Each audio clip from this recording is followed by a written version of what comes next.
All right, let's take care of that. Look, you shuffle over here a bit more. Because feel me, you're looking at this.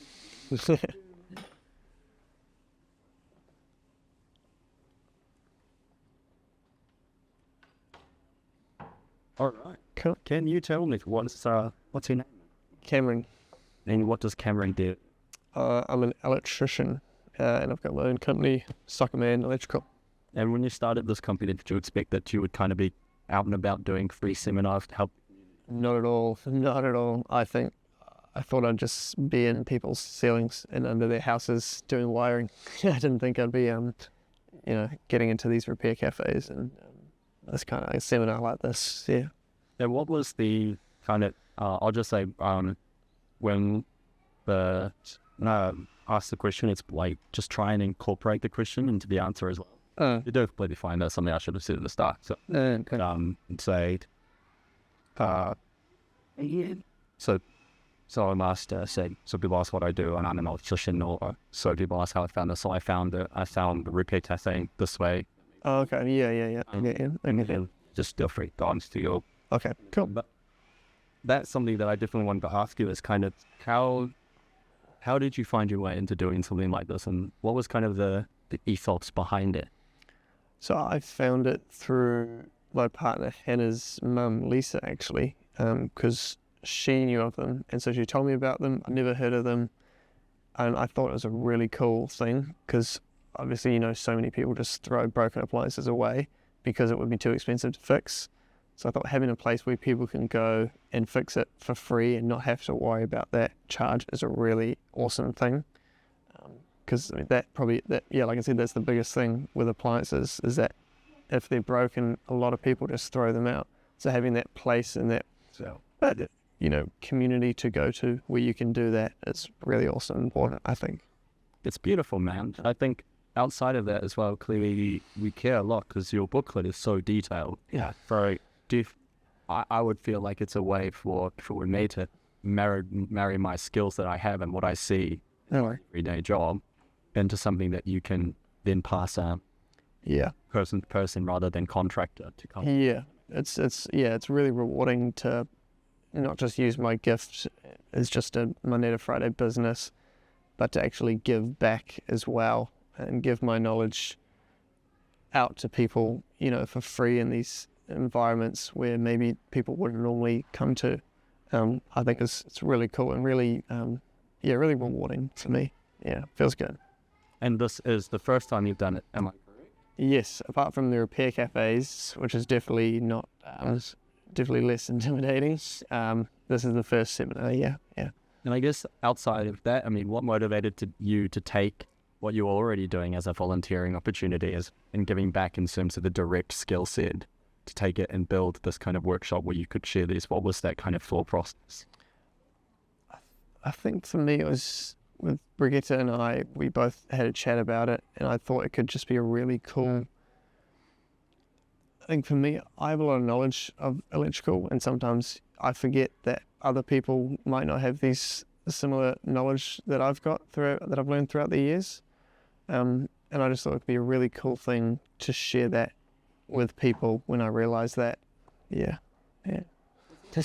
Hey, awesome. So, I suppose kind of on there from there, how did it go? Hang on, she's telling me my hair's bad. But you're doing it. It's gonna. Is it? You got a little cutie bit. Sassy. She did. The little cutie. Go there. I get the makeup tea. I've got a cowlick there, and it here. The barber hates it. Well, no. He's got to say, that's better, mate. Are you happy with that? I can't see. That's how the expert going. No, that doesn't matter. Thank you. Cool. So yeah, I suppose I completely forgot. How did it go? That's what I asked. Yeah, really good, really good. I had no idea, honestly, how it would go. I was nervous that maybe not a lot of people might come. I was also nervous that maybe a lot of people would come. But no, it was a good crowd and they were all engaging, which is what I wanted. I was worried that, people would come and maybe just not be too really concerned about what I was, trying to teach them, but they were really good. They were really engaged and asked a lot of questions, and I felt like I really, got some knowledge out there, which is really what I was after. Absolutely. Yeah. And I mean, I just wanted to say this is an extremely beautiful thing that you did today. It's really nice to see everyone kind of come together and Thank you. they had. And I suppose on the flip side on that, there's why do you think we don't do more of it? Good question. I'd say it's probably a lot of it is probably price. It's just always been known that it's just too expensive to fix things, and so there's never really, that I've known, been a community or any sort of place you can go to fix things for free. And I think just with where we are in this day and age, people are caring a lot more for the environment and the impact we have on it, and it's just making us think a lot more about how the things we do in our day-to-day can affect it or benefit it. And luckily, a lot of people have started thinking about that in terms of our household appliances specifically, and things that come to the Repair Cafe, and that maybe there's a way we can help this and fix things or repair things without having to just throw them in the bin. Right. Yeah. I suppose maybe the last thing I'd like to ask you is with the Repair Cafe and seeing people attend these, and people of all ages, tourists, people of all ages, do you think there is a shift? And with Auckland Council obviously supporting having it there and everything, do you think there is kind of that shift that is occurring now where people are far more interested in fixing things and being less disposal?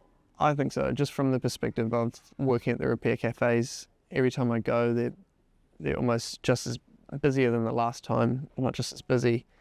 And you see just a large demographic from any age, from very young, high school university students with their appliances, and obviously if you're in university, your money's tight, so you want to make sure you're getting use out of your things. So having somewhere like the Repair Cafe to go to fix it for free is really awesome for them. And also just old people, elderly people as well, they don't want to buy new stuff, and so having somewhere for them to go to as well is really cool. So yeah, from my perspective, a lot more people are engaging in this repairing rather than throwing out.